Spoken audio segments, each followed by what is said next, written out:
And now, ladies and gentlemen, it's time for the greatest real estate investment show ever. Here's the flip-flop investor himself, Todd Bayer. Hey everyone, this is the Flip-Flop Investor Show, and I'm your host, Todd Bayer, the Flip-Flop Investor himself. Every week we get together and talk about real estate investing here in the Inland Empire. And this month we are focusing on goal setting and achieving your goals because it's the first of the year. So we're trying to get you all set up to start achieving those goals, setting your goals. And of course, one of the goals we wanted to cover this month before the month ran out were those fitness goals that I'm sure a lot of people are trying to accomplish. And I assure you this will all tie into real estate and entrepreneurship because goal setting is goal setting. No matter what goal you're trying to set, it's going to be the same process. It's just a matter of what you're setting your goal on. And in this case, you know, I know it's a big one, so we thought we'd bring on a good friend of ours, Adrian. How you doing today, Adrian? Nice to meet you. Good. Yeah, good to meet me. We've had a meet. See, already got that. Yeah, the nerves. Yeah. Hey, you know, the nerves happen. That's but you're going to be start doing your own podcast here pretty soon. So definitely got to start getting the pre-camera, pre-radio, pre-podcast jitters out somehow. Exactly. So Adrian, I guess tell us a little bit about yourself so everybody can get an idea of who you are and what you do. Well, I'm the owner of Live Physical Fitness and Training. I'm based out of New York and Corona, California. Been in the industry for about 10 years. Good. What industry are you been in for 10 years? The fitness industry. Fitness, so yes. Focusing primarily on like weightlifting, what sort of fitness? Corrective exercise, sports performance, weight loss. What's corrective exercise? I gotta, you're gonna probably throw a lot of jargon at me. I'm not gonna know what you're talking about, but because if anybody's watching at home, you could probably tell that Adrian's like the perfect specimen of what a man should look like, and I'm sort of the perfect specimen of what a fat dad should look like. So, yeah. Corrective exercise, basically, we all have imbalances. Okay. So what corrective exercise is used for is to kind of straighten up those things that should have been, corrected in the first place. Like, say if I squat and I have knees caved in or feet turned out and stuff like that. Mm-hmm. There's a way to be able to correct that without necessarily having to have any surgical procedures or anything like that. So in order to do your exercises correctly, you have to correct those imbalances. So that's what the corrective exercise basically goes towards. So you're basically like, if you're doing it wrong, you're working the wrong muscle groups out, which could cause you to sort of have bad posture maybe. Yes. And just mess up your whole balance. Exactly. So basically we try to take care of that first and foremost before we really get into giving you a structured plan. Because like I said, if we're giving you different exercises, but you're performing it wrong because of those imbalances, then the exercise is basically useless. Yeah. So I had a chiropractor once tell me that every person, if you ever to get like a detailed x-ray of yourself, every person has some level of difference. Like you might have a shorter femur on one side of your leg than the other leg. Definitely. He's saying that like everybody has these things. And it's a matter of, you can kind of do exercises and things to correct it, or in some cases wearing like an orthotic in your shoes would be able to correct something like that. Yes. So do you go down to that level with people sometimes? Yes, for the most part, because if you look at it in general, like when we come out as babies, like that's the only time where everything is basically how it's supposed to be. But over time, as we're growing up, we develop like different habits and bad habits, unfortunately. Like slouching in your chair in school. Exactly. That's the main one. So a lot of times you either have a rounded, back or whatever. So when you stand up, it's more hunched. You don't have the correct posture. Sometimes people are a lot taller than they look, but because of those, bad habits, over time, that when they're developed, that's how everything looks. So if you're right-handed and you lean on your right hand, like for the most part, like you might see a little indifference in like your shoulders. One might be higher than the other and stuff like that. So that's all just developed in time. So that's what we aim to try to focus on before we even get into, getting you to the main goal that you're trying to do, either weight loss or Sure. increasing your speed or anything like that. Would you say most people are trying, like, because you've probably taken on some new clients now that's the first of the year. Definitely. Probably people come in, they're, is it weight loss that's primarily the goal for people? Oh yeah, of course. And weight loss is a little tricky because a lot of times people just look at the scale. They see a certain weight, they want to get down to a certain weight, and they're not focusing on the other things that really matter, like muscle, body fat percentage. Those are what's really important for you to get the look that you want to get. So Sure. but weight loss is definitely a big thing. Yeah, weight loss, or fat loss, I guess, to be more specific. Exactly. If you're going to lose weight, that could also include muscle if you're not eating right. Exactly. And that usually tends to be the problem. A lot of people would get on these different, plans or, diets or whatever, and they'll lose weight. That top number, we always look at it on a 3-number scale. So you'll say your top number is going to show you exactly how much you weigh. Your second number is going to show you how much muscle you have, and your third is going to show you your body fat. Okay. So the thing is, a lot of times people decrease in weight, but a lot of times they're decreasing in muscle. That's why they're losing that weight, and their body fat either stays the same or it might even rise based on what type of plan that they're on. So again, what we try to do is tell you, leave that top number alone, leave that weight alone. So if you're 150 and you want to get down to 130, like there's times where I would get you down to 5 pounds less than what you are right now, but your muscle would rise and your body fat will fall and you'll look completely different. And Right. That's what we're looking for. So Yeah, I saw a video, I think it was like BuzzFeed or something like that, I was watching online. Okay. And they had done some challenge where for 30 days, they took fitness and health like real seriously, these people. Yeah. And, like they completely, all 3 of the people that did it looked completely different at the end, but their weight was more or less the same. And I think they were all surprised by that fact that and I know that I started kind of working out in October is when I started taking my own personal fitness more seriously, and I was surprised that my weight went up. Yeah. And I was eating less and working out more, but my clothes were fitting a little bit better. Exactly. So, Exactly. that was a surprise to me too, and kind of shocking because I was trying not to gain weight, because you get this number in your head, you think. I always say, for the most part, throw away the scale. Don't worry about it. Well, mine does the other stuff too. It tells you your body fat, your water weight. Well, that's all I'm going on it for. Don't throw away that scale because that's pretty expensive. Yeah. But for the most part, like I say, if you need to really know how much you weigh, like do it about once a week, Saturday morning when you wake up or something. But throughout the week, don't stress on that because your weight's always going to fluctuate. It's right. Sometimes it's going to get down there, and then sometimes it might go back up, give or take 3 to 5 pounds. A lot of times that might be water weight. You might be retaining water and stuff like that. So don't really focus on that number. Focus more on if you're building muscle and cutting your body fat. That's the main thing. So I guess let's talk a little bit about the goal setting of some of your clients, because they're coming into you and they're saying, I want to lose weight. That's going to be most people's primary goal. Definitely. Do you help walk them through that goal setting process at all, or do they come in with an idea in mind, like, hey, beach season's coming up and I really want to have a 6-pack? Or I'm sure it's unrealistic, but the thing is, we focus on getting you to feel good first more than anything else. So even though you come in and you're like, I want to look like Halle Berry or something like that, like that's it's gonna be a while for me to look like Halle Berry. I probably don't want to see that either. But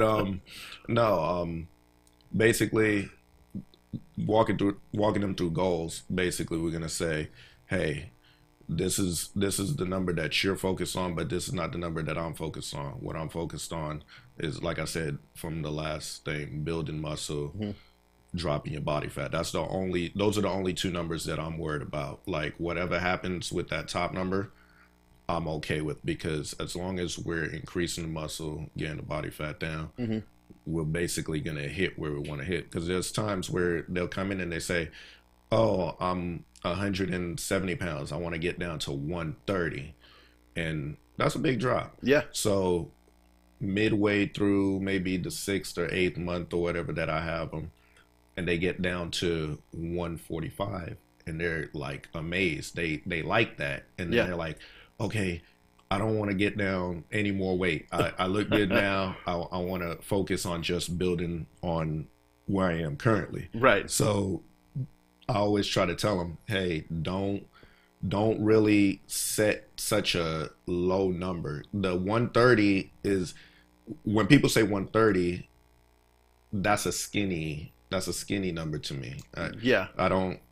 I always say, don't try to get skinny, because to me that's not really a good look.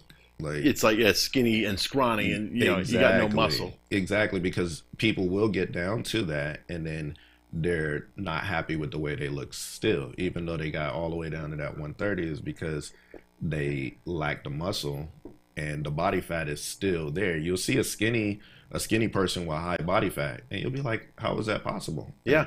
It's possible because of the way that they lost the weight. Like, they really didn't do any strength training. They didn't build any muscle. So that was one of those people on that BuzzFeed video. Yeah. She was a real skinny girl. She was, you know, of Asian descent, and she already looked skinny. Yeah. You know, but then you could kind of see the muscle start coming through a little bit. Mm-hmm. And that was, you know, interesting, because she was dropping body fat she had no idea she had. Exactly. So would it be more realistic to set a body fat percentage goal rather than? I would say just an overall health goal. Okay. Like, because the thing is, a lot of people have issues not training so much, but, you know, following the nutrition. So that's the goal that you want to set first. You want to basically, I always say, write it down, because when you write down your goals and you see it and you say it, you tend to do it a lot more than if you just think about it, and then it just goes by the wayside. So it's like, no, sit down, write your goals out one step at a time. Okay, this is what I'm trying to do. Step 2, this is what I'm trying to do. And I usually help lead them on that. Like, I'll give them like 5 basic principles of what they need to do, as far as, like, you know, nutrition, supplementation, you know, off day training, stuff like that, and let them do it in a way that's comfortable with them and what goes along with their schedule, because that's another thing that's pretty hard to get around, is the work schedule, the family schedule, Right. and all that stuff. So we sit down for about a good hour or 2 and really kind of lay out, you know, their goals and how we're going to work around it, and then try to implement a plan to, like, execute it.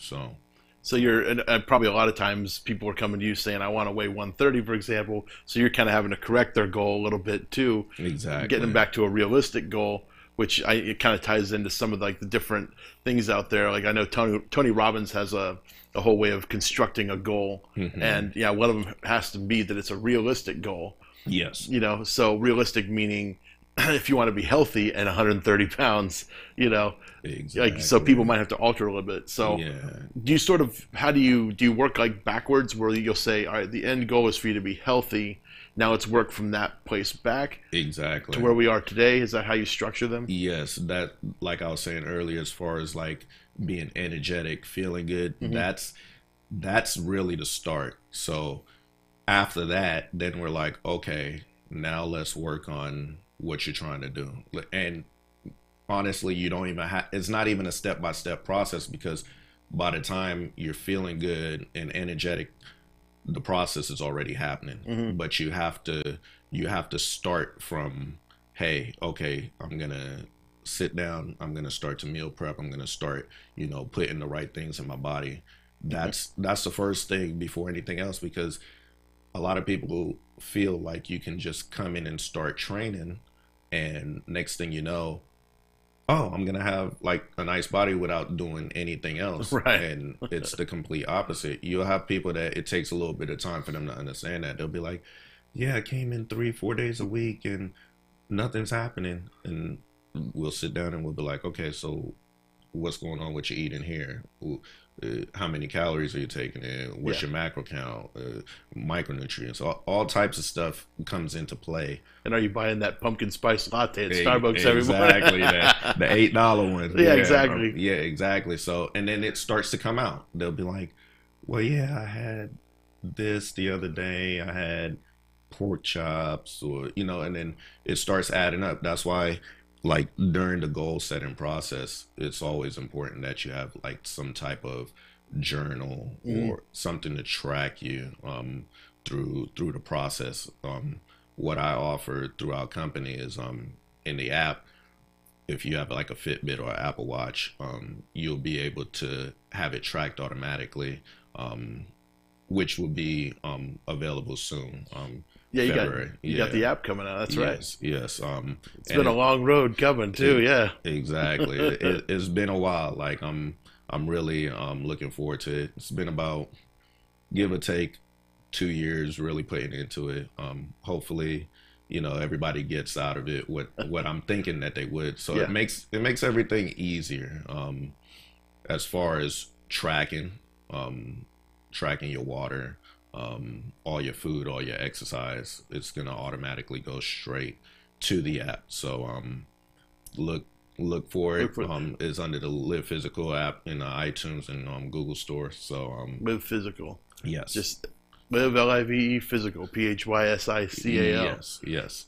So, awesome. And is that it's going to be out in February? Do you have a place where anybody could like sign up now to like get a notification when it's ready and launched? Yes. My email is lp@live-physical.com.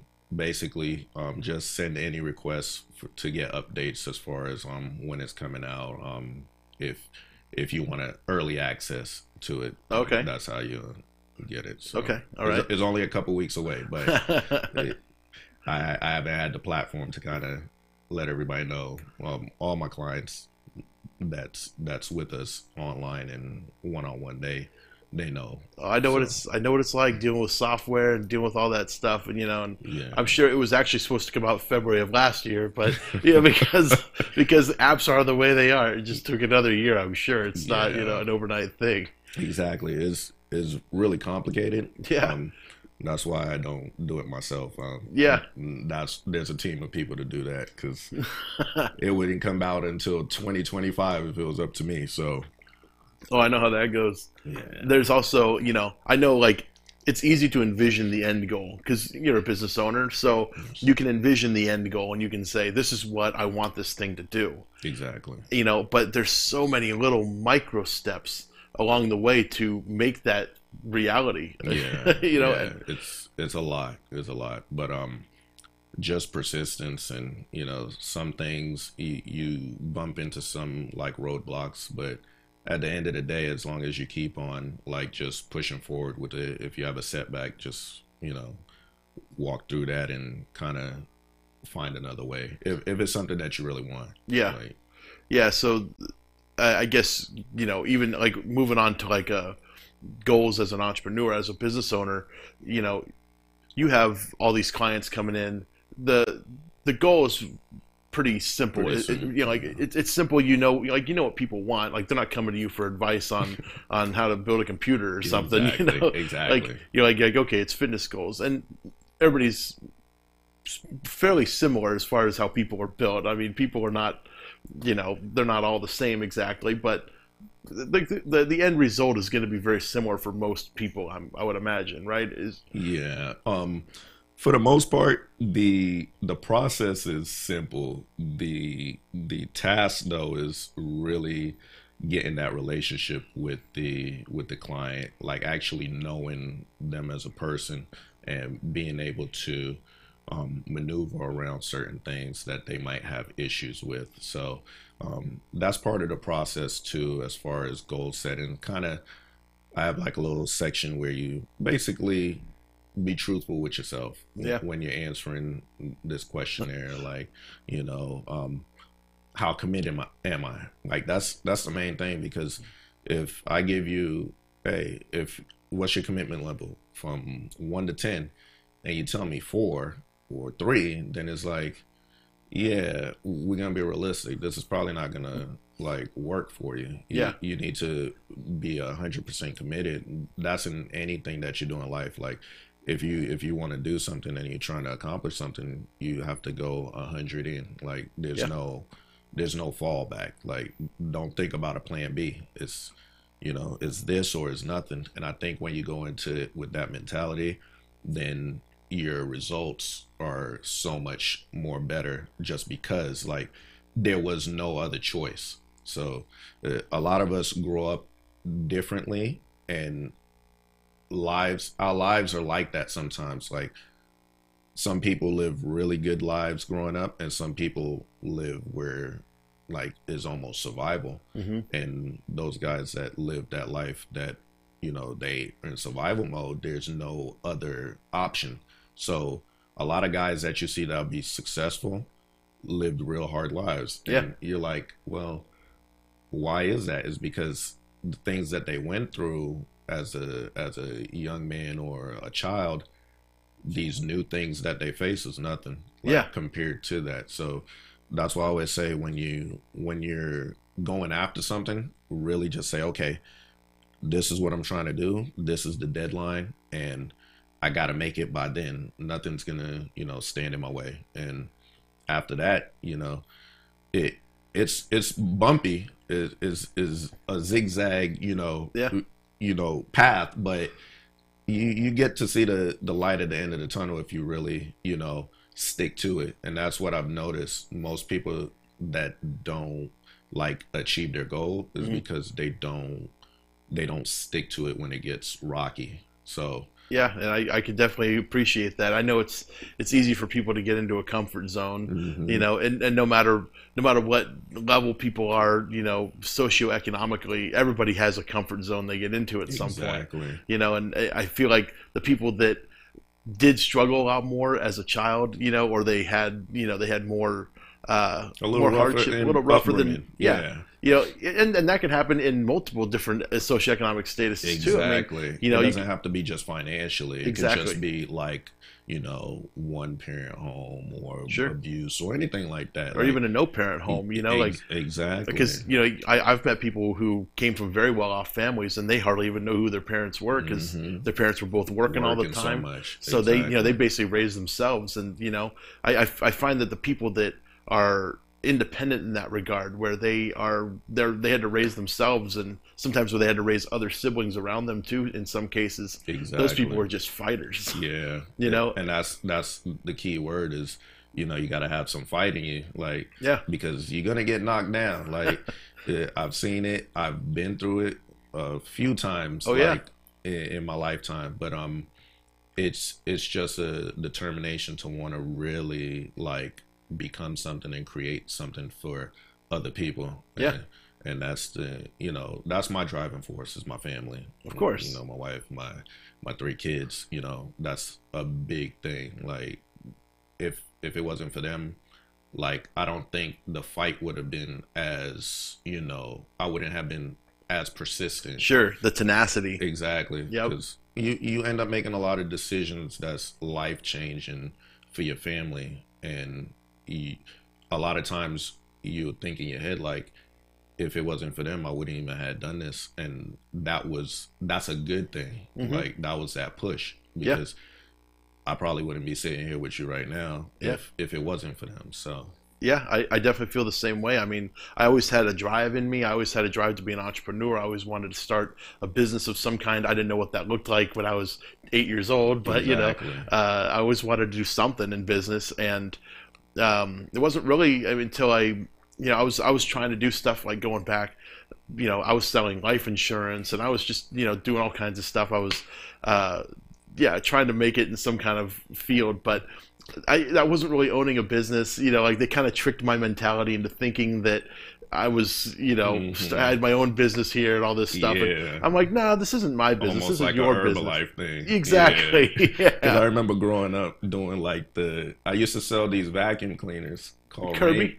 Rainbow vacuums. Oh, rainbows. Yeah, they filled up with water. Now it was in a bag. It was like a bowl of water, and then the incentive was like you could put like different like scents in there and stuff like that. And these vacuums cost $1,000. And I used to be going literally door to door, like trying to sell these $1,000 vacuums. And one time it was pretty okay, but for the majority of the time it was rough. And then like you said, it's not really my business. I don't own the Rainbow Vacuum Cleaner, company, but you get kind of tricked into it. And I think those steps are good though, so that you could kind of know what to do as far as just hustling. Like a lot of people think door to door sales is not a good thing.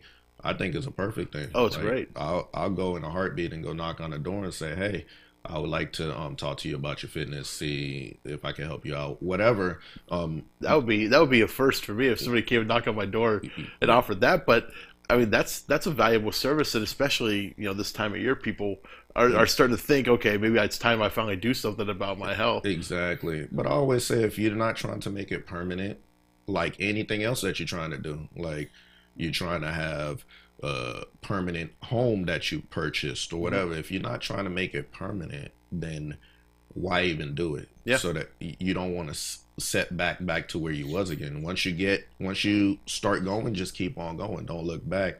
And that's my main thing. And that's what I usually ask most of my clients before we even sign up or anything. I'm like, hey, is this going to be a lifestyle, or is this just something for the summer? Right. And depending on your answer, then we'll have to go from there. But come August, it's back to the fast food. Exactly. And unfortunately it happens. And oh yeah. You would have people that we've trained get in really good shape, and then they're ready to branch off on their own, and then next year, maybe 8 months down the line, they're giving you a call. Hey, I lost my way. I need to come back. And that's okay. Yeah. Like, I think that's a process that you need to learn as well. I don't suggest it. Right. But if it does happen, at least now you know what you need to do to, get where you want to, and then maintain it. It's more of a learning process than anything else. Like, we don't want to just say, hey, do this exercise, do that exercise, eat this, go on about your way. It's more of teaching you why you're doing certain things, why you're performing certain movements, why you're eating certain foods.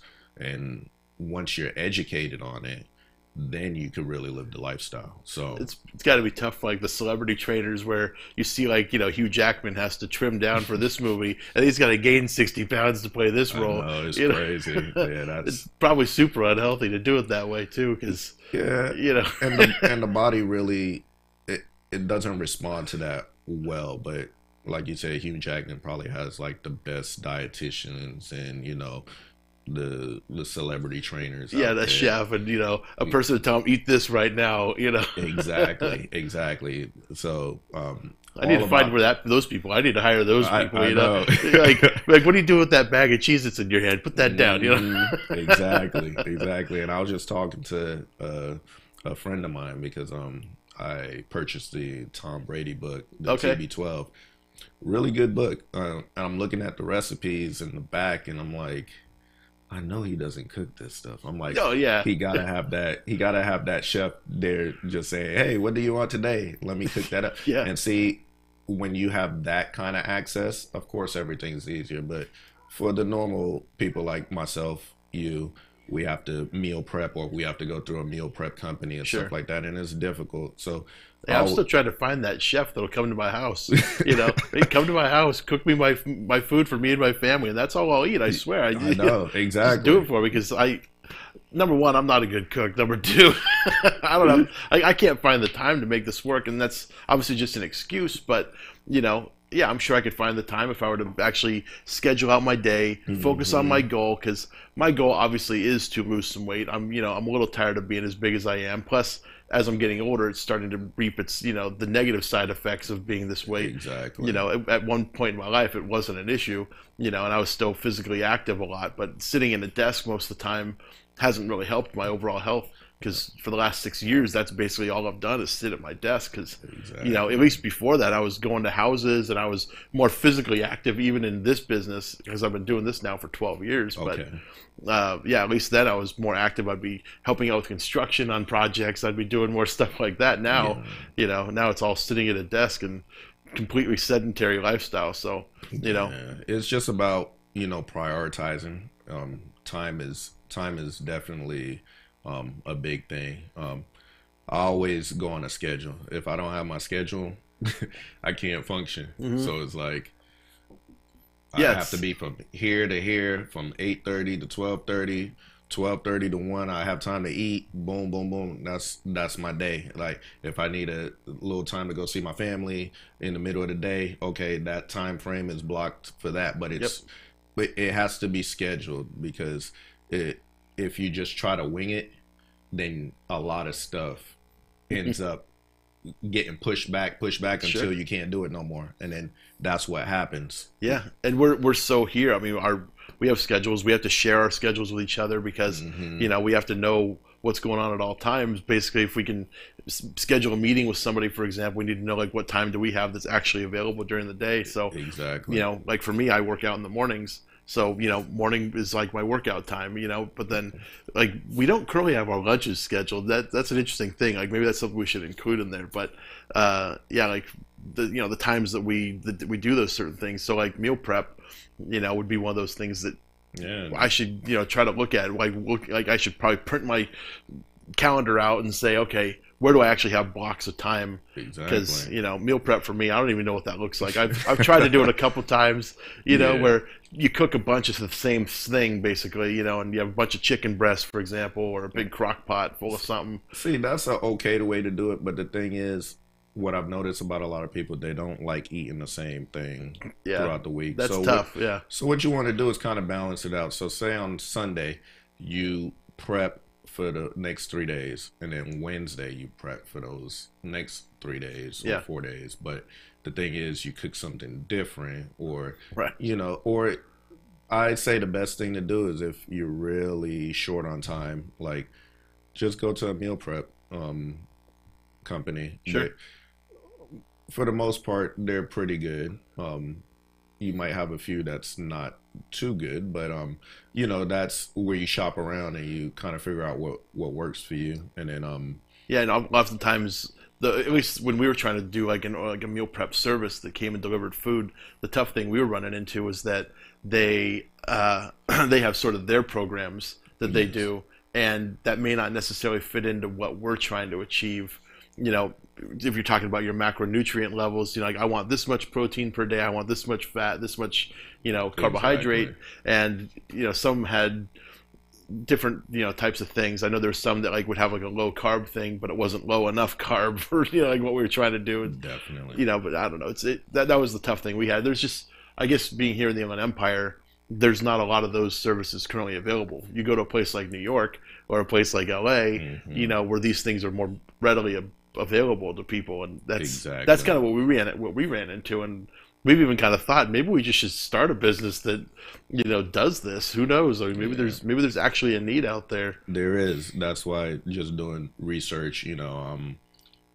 Coming in March, my company, Live Physical Fitness, we will be offering meal prep through the company as well. Oh, that's great. My wife, she's going to be conducting that, leading the charge on that, because she's certified, all of that stuff. She's really good chef, has experience in it. So, again, that's something that we're looking to offer, more of a one-stop shop type of thing. And that makes it easier on our clients, and just overall, like, you don't have to go here and then go here and then go here, because you got to go get your supplements from here. You got to get your food from here. You got to go train here. You got to go get your equipment from here. It's a lot, and that gets overwhelming as well. So the problem is, between here and the supplement shop, there's a Jack in the Box, a Wiener Schnitzel, a McDonald's, and a Burger King. Literally, the Nutri shop that I go to, you're surrounded by sandwich place, Mike's. Then you have Chipotle, then you have Wahoo's, you have Popeyes, and Five Guys, and they're all in that same parking lot. So yeah, it could, and then you have two gyms there too. You got LA Fitness. Oh yeah, yeah, and then you have this new facility. I can't remember the name, but it's in between the Wahoo's and the urgent care. But it's like, so they even have an urgent care. So when you you go and kill yourself with that bad food, you could just go right there. So it's I think for a lot of people though, like it's also finding a way you can eat out, because you're not always going to be able to like have your meal prep with you. So going to a place like Chipotle, you can make a smart choice at a place like Chipotle. Yes. It might be a little high in sodium or something, but you know, you can make a smarter choice. Yeah. You know, like even when you go to McDonald's, you know, like if that's all you got available to you, there's a way you can make a smart choice at McDonald's. There's always something healthy on the menu. I always say just stick as close to your plan as possible. You might be over in calories, or you might even be a little under, but just get something similar to what you would normally eat. Because you can even go to 7-Eleven and find something in there that's going to be close to like a snack that you need to have in the middle of the day. You don't have to go in there and get Cheetos or you know, Funyuns or whatever you like to eat. Like, you don't have to go and get that stuff. I like both always of those. I do too, exactly. But yeah, you know, if you're setting a goal for yourself and you really want to hit it in a timely fashion, that's another thing that I tell everybody. Say you're 300 pounds. How long did it take you to get to 300 pounds? It probably took a few years. Yeah. Most people don't start out there. Yeah, so don't think that you're gonna come in the gym and start eating healthy and all of that stuff, and in 6 to 7 months you're gonna lose all of that you took all that time to gain. That's being realistic. Yeah, exactly. It's a process. So if you're not committing yourself to at least a good year, 2 years to yourself to really like get yourself healthy, then it's something that you're wasting your time with. Because if you're looking for the quick results, the magic pill, whatever you're trying to, you know, find that's gonna get you to your optimal health and the way that you want to look, it's not gonna happen. It's all about, like you said, being realistic, setting that goal, and setting small goals to reach the big time goal. So always say by month 3, I want to be here. I want to have this much muscle. I want to have this much body fat percentage loss. I want to be able to prep my own food. If you're using a service or something like that, you want to get into the habit of doing everything for yourself eventually. Yeah. Like, we're just the training wheels. Like, we're going to show you what to do. We're going to push you, motivate you, whatever we have to do. But at the end of the day, you're going to have to be able to do this on your own. And because there's a lot more people that need help, you don't want to, you know, be taking it when you really don't need it anymore. That's why it's a teaching process. I always tell you, come in with a notebook, take notes, jot down exercises.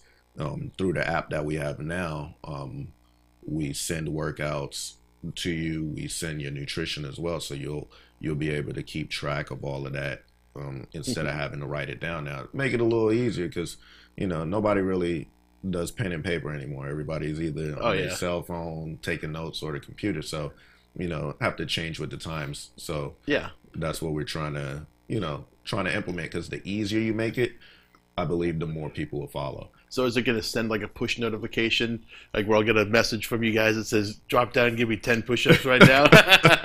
No, it's not going to be to that extent, but it will tell you, hey, it's time to get your water, time to drink your water. How many ounces are you going to drink at this time? It'll give you also a reminder of when it's time to eat. So through the app, we'll set times where you should be eating. So if you wake up at 6 o'clock and you eat at 7 o'clock, your next meal, which is like your snack, should be around 10, and then so on and so on. So every 2.5 to 3 hours, you want to get something in your system. So it's always going to give you those alerts too. It's going to remind you to do your off day training, stuff like that. So yeah, it's you know, I guess to segue into the business side of it too, like, you know, aside from just training, building a business is, you know, very similar in another respect, but in this case, you get to be the client of the building of the business. You're the one that's, Exactly. Did you have people that were sort of guiding you along the way, like to help you build? Unfortunately, no. It was just something that me and my brother really spoke about.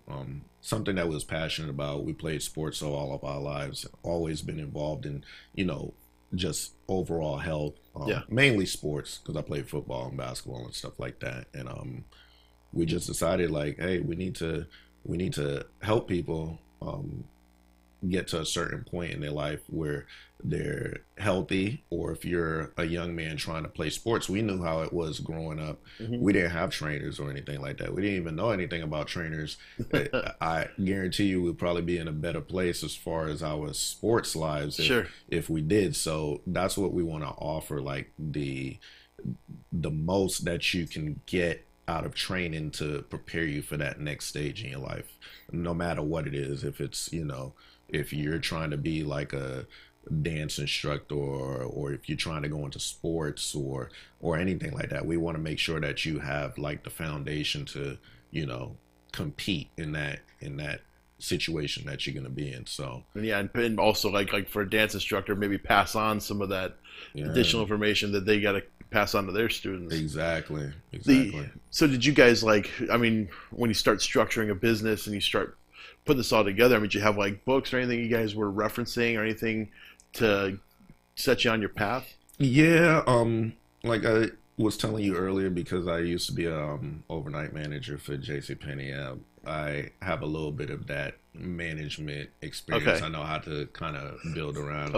That's all right. I also graduated with a business management and international business degree. So that helps. Yeah, it pretty much helps. But along the line of building a business, I think it's important to be around people and speak to people that's been there, done that, because they give you the best advice. Nothing a book could ever like really tell you. Yeah. And that's how basically we structured it. Just friends, family that's already owners of businesses and stuff like that. So that's how it came about. Yeah, but even Excuse me. Oh, no problem. Even when you're building it too, you have you come across these different like issues that come up. Scheduling, for example. If you have a bunch of new clients that want to come in all at the same time, something like a January 1st type thing. Yes. How do you guys overcome that, where you have all these scheduling conflicts and this person, they're out in Corona, this person's in Moreno Valley, I got to go out to San Bernardino for them and then come back to Redlands, and all that scheduling and the balancing, you had to work that out probably fairly early on. Well, yeah, for us, we I used to use a platform. I'm not gonna name them. I'm not gonna give them. Don't want to badmouth them. No. It was nothing bad, but I don't want to give them any free sponsorship either. Gotcha. So, but yeah, it was basically an online app where if a client wanted to schedule an appointment or schedule training, they'll be able to see the blocked out times that's available.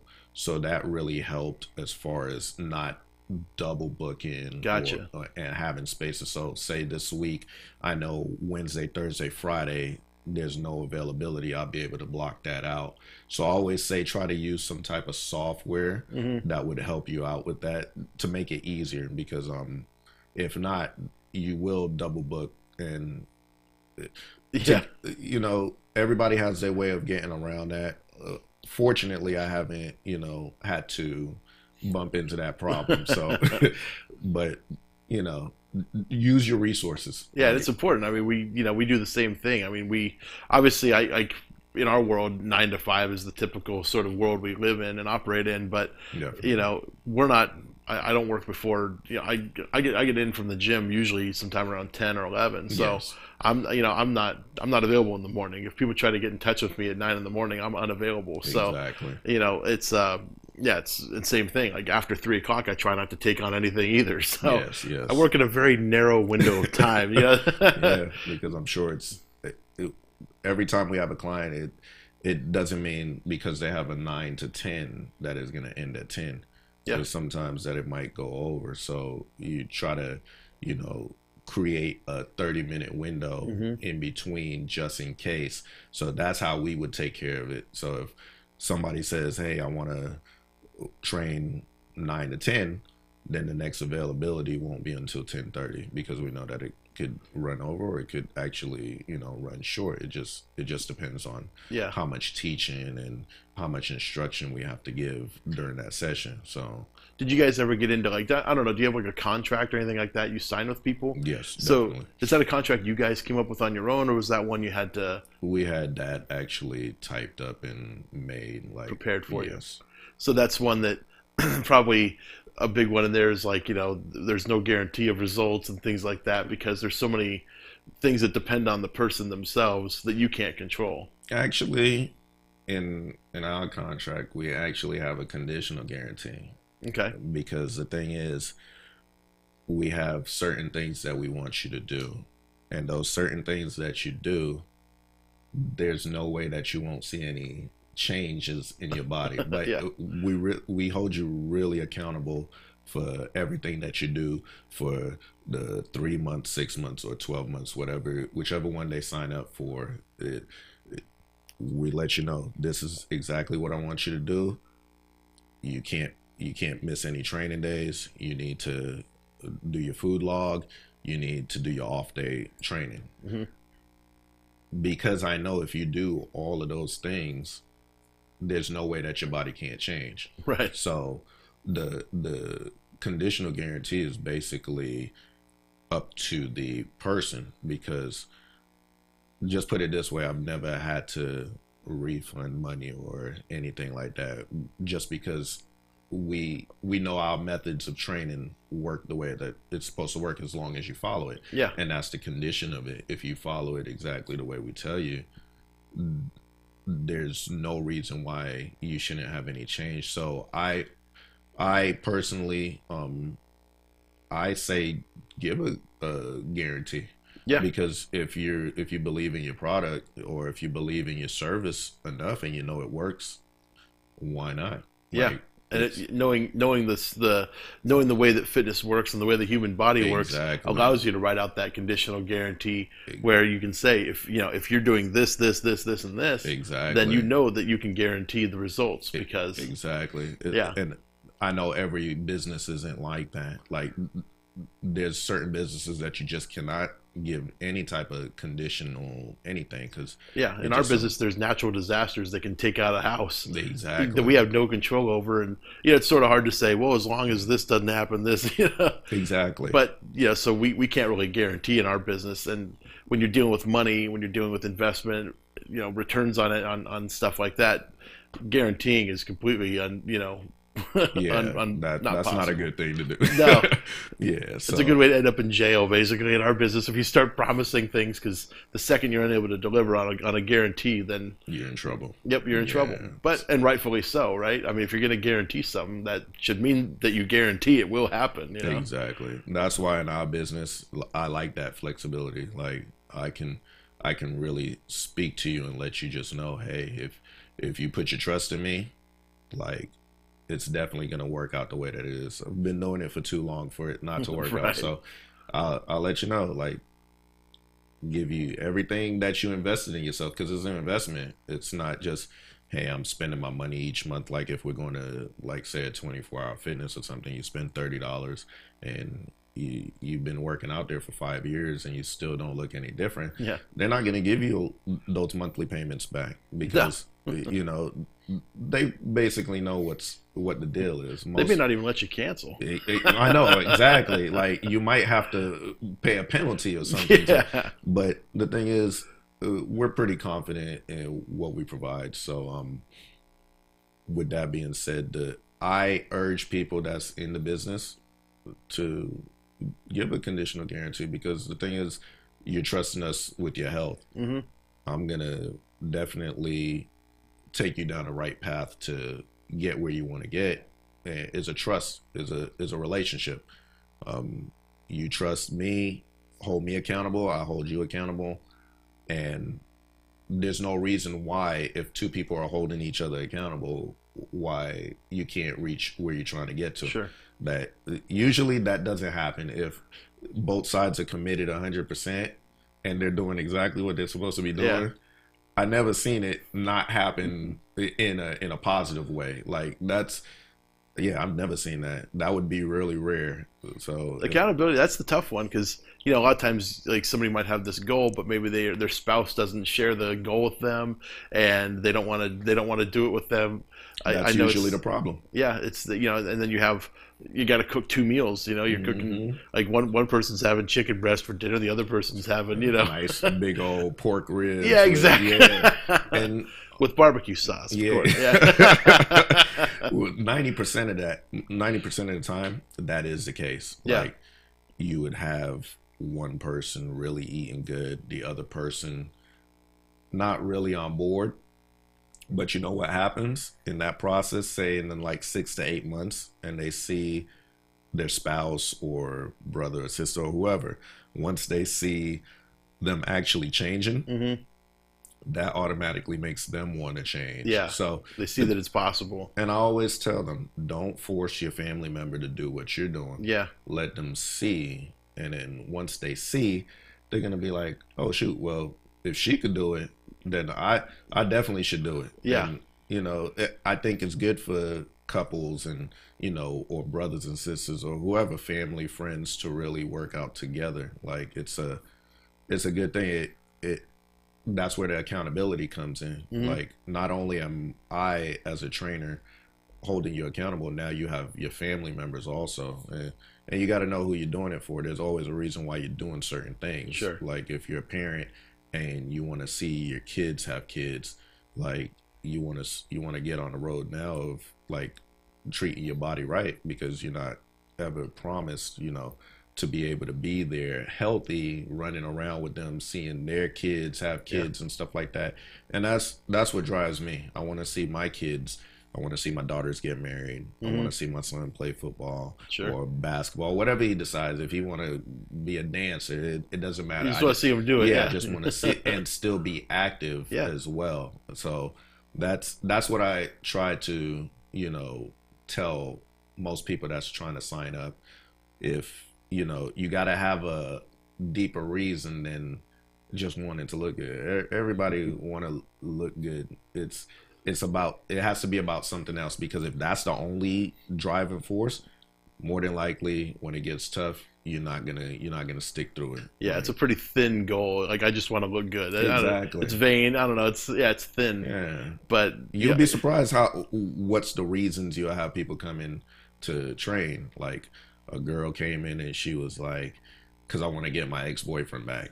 Like, you're like, okay, like, is that it? Yeah, we might need some mentality work there too. Yeah, It might just not be your body. Exactly. And we're pretty choosy on who we pick. That person didn't end up working with us. Yeah, that's not a surprise. Yeah, like, you as a business owner, you also have to pick the right people. You can't just, because the person has money or whatever, that doesn't automatically give them a spot. You got to really, that's why I say sit down, get to know them. Yeah. And if y'all are the right fit and the commitment level is there, then I say you should proceed. But if not, then you gotta do what's good for your company. Sure. Good for you personally. Like, you don't just want to do it based off of, oh yeah, they just wrote a big check. Like, okay, I'm gonna take them. No. Yeah, like, that's probably really what separates you from the big 24-hour fitness, LA fitness places that exist out there. Because they'll take anybody that's willing to pay them the monthly fee, and then you can sign up for their training stuff, and as long as you're able to pay for it, then exactly, you're welcome to continue paying for it. And they don't sit down and get to know you and stuff like that. And they're a big corporation, so you don't expect that. You don't expect them to talk to all 40,000-50,000 of their customers. But see, that's why the commercial gym to me is not really like a helpful thing, because you have a bunch of machines just sitting out there, and most people don't know how to work machines. They don't even know how to train themselves, so they're gonna get on there for God knows how long. They're gonna do a few minutes, and then they're gonna get on their phone and they're gonna chat for about 15 minutes, then they're gonna do their next set, and that's how their workouts are gonna go. And that's not a way to, you know, build yourself up. If you're trying to reach something, you're not gonna accomplish anything. You're just gonna keep on paying the $30 or whatever each month to look the same and feel the same. No, you definitely should invest in a trainer if you don't know what you're doing. Like, yeah, you see the machines there, but that still doesn't mean you know how to work them, or you know exactly what to do, the intervals, all of that stuff. If you don't have that knowledge, get a trainer for a little bit, be taught, and then go out on your own. Because a trainer is not, the purpose of a trainer is not to have for an extended period of time. It's to it's like I said, the training wheels. It's to get you started, and then get you out there on your own, so we can help other people that need the help just like you did. So hey, and that's about all the time we have this week. So everybody, thank you, Agent, for coming on. Really appreciate you having you, brother. Absolutely, man. And we'll see everybody again next week, Thursday. For several days, you've been craving a juicy, tender steak. So it's time to satisfy that craving at Tony's Spunky Steer Restaurant. Tony's is located